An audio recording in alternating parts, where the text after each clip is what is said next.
Bien bonjour, on va voir comment réaliser un rapport dans LibreOffice, le traitement de texte, la version 5. Alors ici j'ai un texte à l'état brut composé de titres, de sous-titres et de textes classiques. Dans un premier temps, on va supposer que j'ai besoin d'une page de garde, ça sera ma première page, et la deuxième page, ça sera la page sommaire. J'ai donc besoin de 2 pages blanches dans un premier temps. Alors je me positionne au départ. Quand je me suis positionné au départ, je vais dire que cette page, c'est une page de titre. Donc convertir des pages existantes en pages de titre. OK. Quand je l'ai converti en page de titre, je vois qu'il y a marqué première page en bas. Je vais sur la page suivante, je clique dedans. Je vois qu'une page classique est marquée style par défaut. Bon, maintenant je vais insérer une page. Je vais faire un saut manuel, insertion saut manuel, saut de page, et je vais insérer une première page. Hop. OK. Alors, donc ma première page, si je clique dedans, je vois j'ai première page. J'ai la deuxième page, j'ai encore une première page, et la page suivante, donc c'est une page normale. Alors ici, je vais déplacer mon texte dessous, donc je vais faire insertion saut manuel aussi, et là je vais insérer par contre une page classique, donc style par défaut. Et je vais commencer à numéroter, c'est-à-dire que la page de garde et la page de sommaire, de la table des matières si vous préférez, ne seront pas numérotées. Et la numérotation va commencer qu'à la page 1.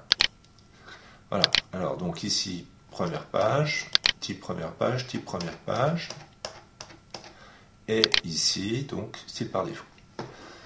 Bon, alors ensuite, je vais changer le style des titres sous-titres. Pour ça, je vais ici.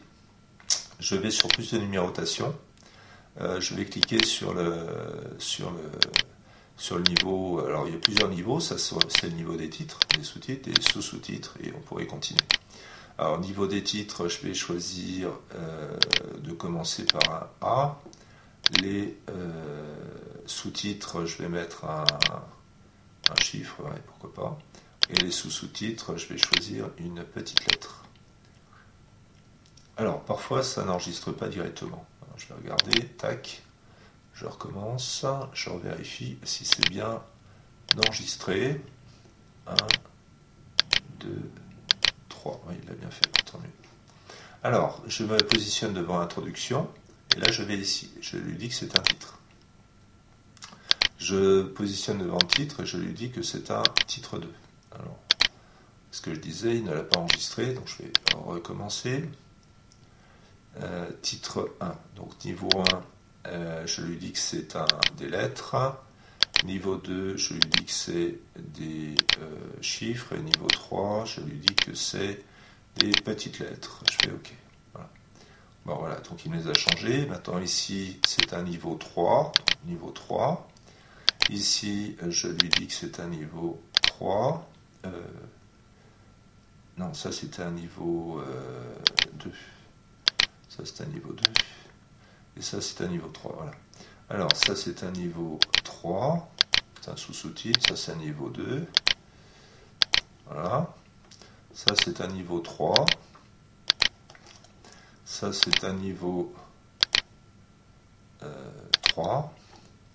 Ça c'est un niveau 1, c'est un titre. Alors, vous avez vu qu'il il met tout seul les bons numéros. Ça c'est un niveau 3. C'est un niveau 3. Alors l'avantage de faire ça, c'est qu'on va pouvoir avoir une table des matières qui va se faire toute seule. Et ça permet de gagner beaucoup de temps. Puisque là, ça peut paraître un petit peu longuet. Voilà, et puis enfin, j'ai encore un titre 1 ici, et j'ai un titre 1 ici. Bon, voilà. Donc, introduction, etc. Donc, c'est quand même intéressant. Alors, quand je suis ici, je peux essayer de faire un petit décalage ici. Hein. Il n'est pas décalé. Je clique ici, éditer le style de paragraphe. Je vais aller dans gestionnaire. Dans gestionnaire, je vais faire actualisation automatique. Voilà.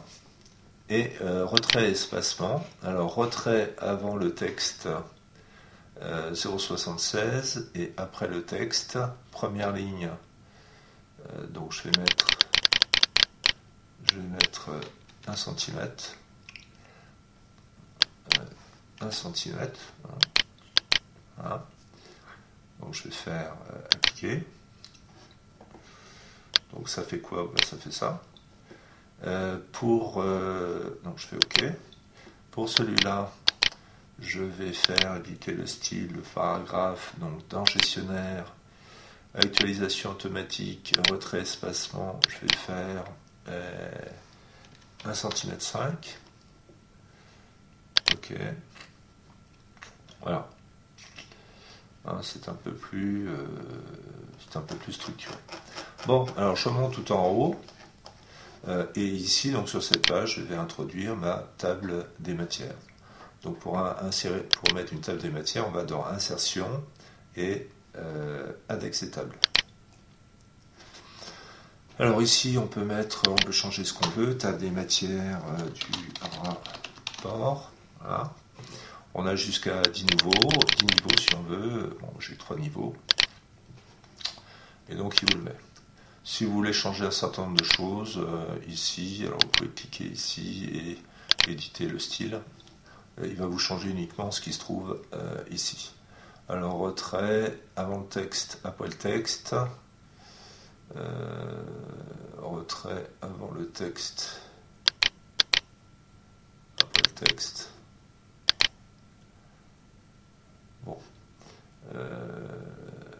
Alors ici je recommence, éditer le style, le paragraphe, première ligne. Bon, je vais mettre un petit, hop là, je vais mettre de côté. Alors automatique, espacement au-dessus du paragraphe, je mets un tout petit peu sous le paragraphe, ne pas ajouter, interligne simple. Bon. Faire OK.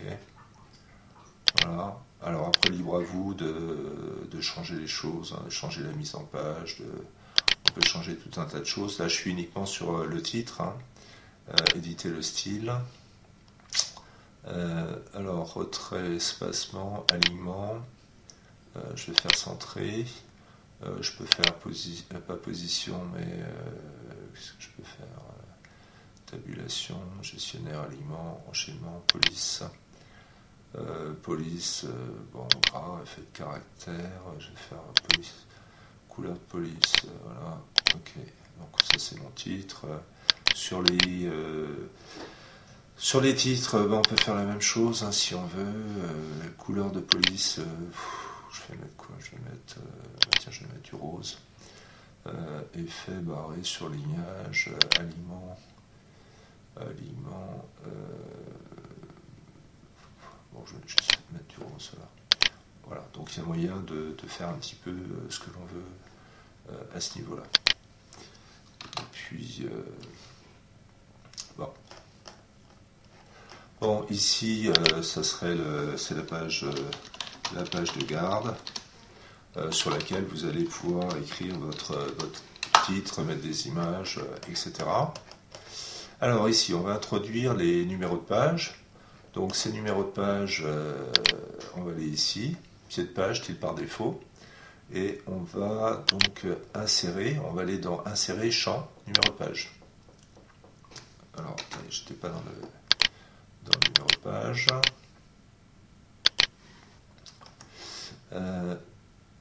Insertion, les pieds de page, style par défaut. Voilà. Et là ensuite on fait insertion, champ et numéro de page. Alors on peut le centrer en général. Voilà. Si on veut, donc je peux faire un slash et puis je peux mettre insertion, nombre de pages. Voilà, 5. J'ai un automatique. Voilà, on peut aller dans insertion en tête. Donc en tête style par défaut. Là, je vais mettre rapport de stage.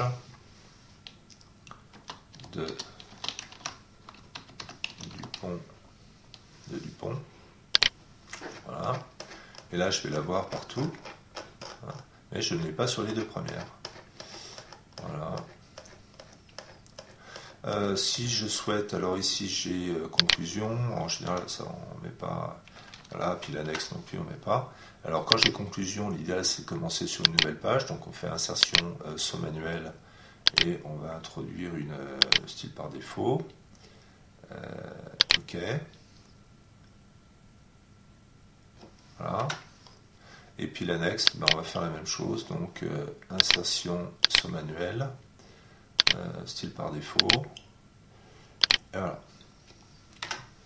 Bien, donc j'ai mon insertion, ma conclusion. Donc je remonte tout là-haut et je vois que j'ai toujours que 3 pages, alors j'en ai plus. En fait, il faut faire un clic droit dessus et il faut faire actualiser l'index et on voit que conclusion est à la page 4, l'index est à la page 5. Où j'ai mes numéros de page qui sont apparus ici sans aucun problème. Voilà. Alors ici, on peut changer pas mal de choses. Si on dit que c'est le corps du texte, on peut changer éventuellement le corps du texte, changer un certain nombre de choses. Voilà. Vous avez la numérotation, vous avez... Bien, alors on va voir maintenant une image, je vais insérer une image, je vais chercher une image que j'ai déjà chargée par ailleurs et je vais l'introduire dans mon texte. Voilà, mon image est ici. Alors cette image, elle est ici, je peux en faire un petit peu ce que je veux. On peut... Alors, attendez, je vais la remettre. Je vais la remettre, excusez-moi.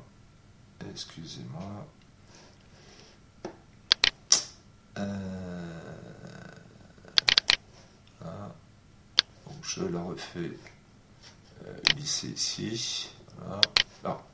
Alors, j'ai mon image qui est ici. Voilà. Alors j'ai la possibilité de, si je vais ici sur cette poignée, de la redimensionner, de la déplacer où je souhaite. Si je fais un clic droit dessus, vous pouvez aller sur formater l'image. Dans formater l'image, vous avez différents menus qui existent, notamment ça. Si je fais en continu, vous remarquerez que j'ai le texte qui passe par-dessous. Formater l'image, en général, on choisit optimal, en général.